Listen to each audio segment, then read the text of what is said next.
du déroulement de la compétition, qu'est-ce que tu as prévu? À quelle heure ça va commencer? Les inscriptions, le préjuging et le show du soir. Alors, les inscriptions commencent dès maintenant par le biais d'internet sur la boîte de nabafrance@avol.com ou par téléphone 04 42 83 40 23.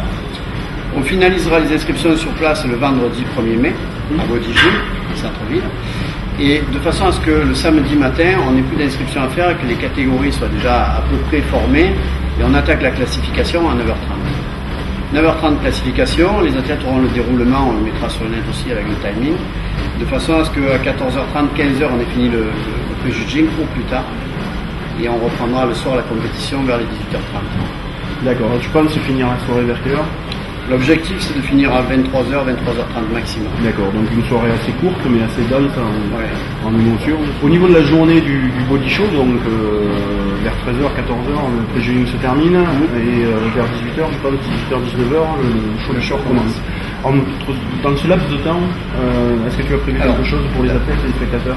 L'année dernière, on a eu pas mal de succès avec les concours de force, avec les sauts de protéines et tout ça.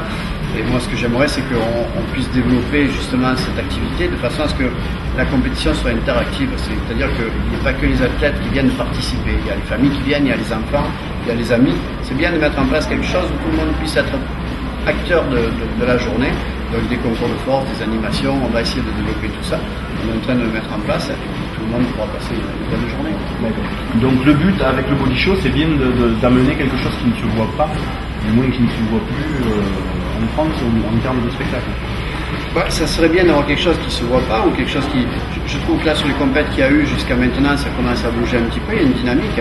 Le fait est qu'aujourd'hui, on a un sport qui est un sport des années 80 et qui n'est pas du tout en phase avec notre société actuelle. C'est pas interactif, c'est pas ludique, c'est long. Même nous qui sommes des passionnés, quand on passe 10 heures dans une salle à regarder des gars poser, au bout d'un moment, on s'ennuie. Donc il y a des choses à faire, il faut qu'on mette en place des moyens techniques, il faut qu'on réfléchisse à la chose, il faut que ça aille vite. Et puis après, à partir de là, on va avoir quelque chose de ludique. Ça serait bien. Donc l'objectif du body show, on a évolué doucement et on va évoluer encore. Et puis l'objectif, c'est d'avoir quelque chose qui soit encore plus interactif. En termes de moyens techniques, donc, est-ce que au niveau logistique, est-ce que tu as prévu quelque chose de particulier au niveau de la scène? Est-ce qu'il y aura une avancée, ce qu'on appelle un pic? Est-ce qu'il va y avoir quelque chose de particulier pour On aura une avancée comme on a eu chaque année. Et après, pour la scène, je laisse la surprise aux gens qui viennent voir le spectacle. C'est clair qu'on sera en phase, on va essayer d'être en phase au maximum avec la communication qu'on a fait jusqu'à aujourd'hui avec Power Slide. Et rester dans cet esprit et aller dans cette direction pour ce body show. D'accord. Donc, en ce qui concerne Power Slide, justement,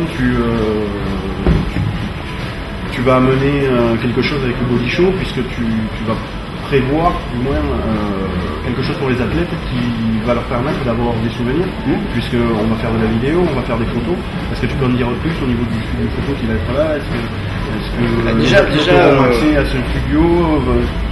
Les athlètes qui sont déjà venus au body show savent qu'on est réduit en place pour les vestiaires. Donc cette année, on aura une deuxième salle qui est à l'extérieur où ils pourront avoir un maximum de confort. D'accord. Donc ils ont une certaine tranquillité pour se préparer. Donc après, le studio photo, on pourra le mettre soit dans les vestiaires et vraiment avoir quelque chose où c'est réservé aux athlètes, soit dans un lieu plus ouvert au public. On va voir, on met tout ça en place. Le fait est qu'ils pourront avoir des photos de qualité, que ce soit sur scène ou dans le backstage. C'est important. Parce que en fait, la compétition, c'est assez éphémère. Le bodybuilding, ça reste quand même une performance qui est limitée dans le temps.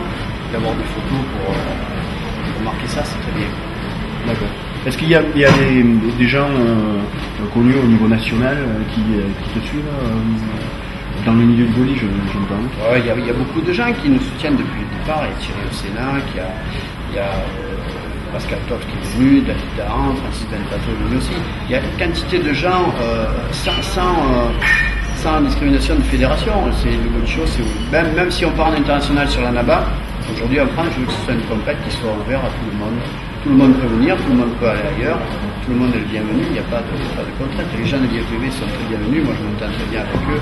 Il faut qu'on bosse tous en synergie pour qu'on tire toutes les fédérations vers le haut. Lionel Beyeke a tiré à la NABA, il gagne l'univers NABA, il est passé à l'IFBB, il a été très bien accueilli, il a fait une superbe place à Arnaud Classique, donc ça va très bien. D'accord. Donc en fait, on peut dire que s'il y a de bons rapports entre chaque fédé, encore quand je dis chaque fédé, entre chaque dirigeant, s'ils sont assez intelligents pour travailler ensemble dans la même voie, on peut arriver à faire quelque chose de grand dans le body en France. Surtout pour les bodybuilders. Surtout pour les bodybuilders. On a des gens de qualité aujourd'hui. On n'a jamais eu autant de gens de qualité. Là, c'est clair qu'il y a des gens de très bon niveau. Il y a Pierre Sauvage, il y a Lionel Beniquet, il y a David Daran, il y a Alexandre Nataf. On a vraiment une grosse équipe qu'il faut amener au plus haut.